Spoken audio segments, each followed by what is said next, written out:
আজকে বলবো বাঙালির কোটিপতি এক ব্যবসায়ীর কথা। না, আজ কোনো টাটা বা আম্বানির কোনো কথা বলবো না। আজকে বলবো রামদুলাল সরকারের কথা। তিনি ছিলেন প্রথম বাঙালি কোটিপতি যাহার জাহাজ 7 সমুদ্র পেরিয়ে পৌঁছেছিল আমেরিকায়। আমেরিকার ব্যবসাতেও বিনিয়োগের কারণে সেই আমলে বঙ্গোপসাগরের বুকে চলা প্রতিটি আমেরিকান জাহাজের তরফ থেকে ব্যবসার লভ্যাংশ তিনি অর্জন করতেন। সত্যি কথা বলতে কি, তিনি যে ব্যবসাতে হাত দিতেন বা যে কাজে হাত দিতেন তিনি সেখানে সোনা ফলাতেন। নিজের বাড়ির পুজোয় পশু বলি থেকে শুরু করে হিন্দু কলেজের প্রতিষ্ঠাতায় সব জায়গাতে তার সাহায্য বা অর্থ সাহায্য বিশেষ করে উল্লেখযোগ্য। হ্যাঁ, নানান কথায় সবাইকে স্বাগত। আজকে বলবো রামসুন্দর সরকারের কথা। পারিবারিক পদবি ছিল দে, উপাধি হিসেবে পেয়েছিলেন সরকার টাইটেল। শৈশবে দারিদ্র্য ছিল নিত্যসঙ্গী, সঙ্গে ছিল ভাগ্য বিরূপ। কৈশোরে পা দেওয়ার আগে পিতৃমাতৃহীন রামদুলালকে কলকাতায় নিয়ে আসেন তার মামাতো দাদু রামসুন্দর বিশ্বাস। দারিদ্র ছিল তার নিত্যসঙ্গী। রামসুন্দরের স্ত্রী হাটখোলার দত্তবাড়িতে রাঁধুনির কাজ করতেন।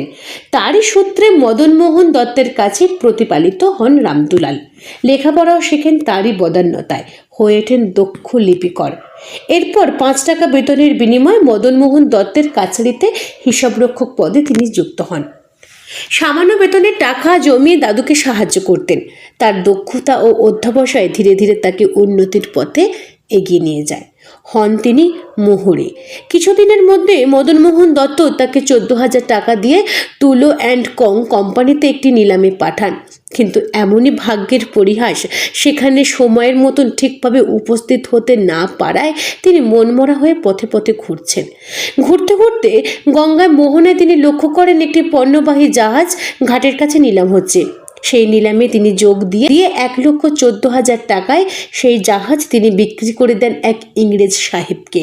ফিরে গিয়ে সম্পূর্ণ টাকাটাই মদনমোহনকে ফিরিয়ে দেন রামদুলাল। তার এই সততা ও বুদ্ধিমত্তা দেখে মদনমোহন পুরো 1 লক্ষ টাকায় রামদুলালের হাতে তুলে দেন নিজস্ব ব্যবসা চালু করবার জন্য। স্বাধীন ব্যবসা দুনিয়ায় পদার্পণ করে রামদুলাল প্রথমে ক্যাপ্টেন হ্যান নামে এক পর্তুগিজ সাহেবের সঙ্গে বাণিজ্য করে লাভবান হয়। শোনা যায় তিনি যে কাজে হাত দিতেন তাতেই নাকি ফলত সোনা।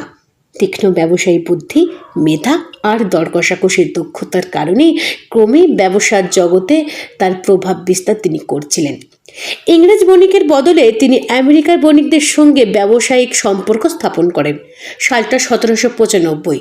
আমেরিকা থেকে বণিকরা বঙ্গোপসাগরের পথে বাণিজ্যের উদ্দেশ্যে বাংলায় আগমন শুরু করে। এই সকল আমেরিকান বাণিজ্যতরী ব্যবসা সম্প্রসারিত করত রামদুলাল দে সরকার।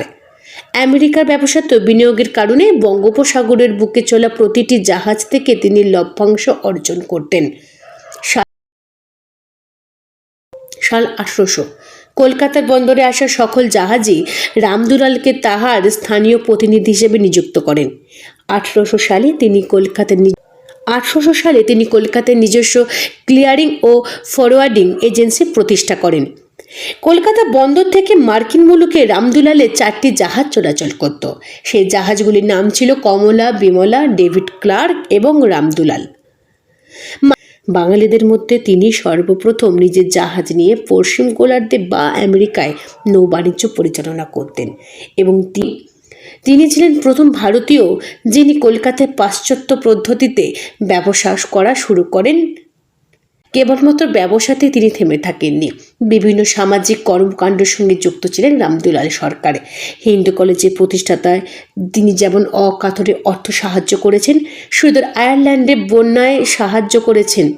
মাদ্রাজের দুর্ভিক্ষের সময় তিনি সাহায্যের হাত বাড়িয়ে দিয়েছেন। বেলগাছিয়ায় দুস্থদের জন্য একটি অতিথিশালা নির্মাণ করেন এবং বারাণসীতে তারই উদ্যোগে 13টি শিব মন্দির প্রতিষ্ঠিত হয়। শোনা যায় বিডন স্ট্রিটের কাছে তার নিজস্ব বাড়িতে দুর্গাপূজায় রামদুলাল বলি বন্ধ করেন। তার বসত বাড়িতে অতিথিশালায় প্রত্যহ দুস্থদের চাল, ডাল, আলু, ঘি, কাঠ ও মাটির হাঁড়ি বিতরণ করা হতো। অষ্টাদশ শতকের বাংলায় তিনি ছিলেন প্রথম কোটিপতি। 1825 সালে 73 বছর বয়সে রামদুলাল সরকারের মৃত্যু হয়। পরবর্তীকালে তার 2 পুত্র আশুতোষ ঘোষ ও প্রমথনাথ তথা ছাতুবাবু ও লাটুবাবু বিলাসিতা এবং অকর্মণ্যতায় রামদুলাল সরকারের ফলাও ব্যবসার অকাল মৃত্যু ঘটে। তথ্য উইকিপিডিয়া, বাংলাপিডিয়া এবং গুগল।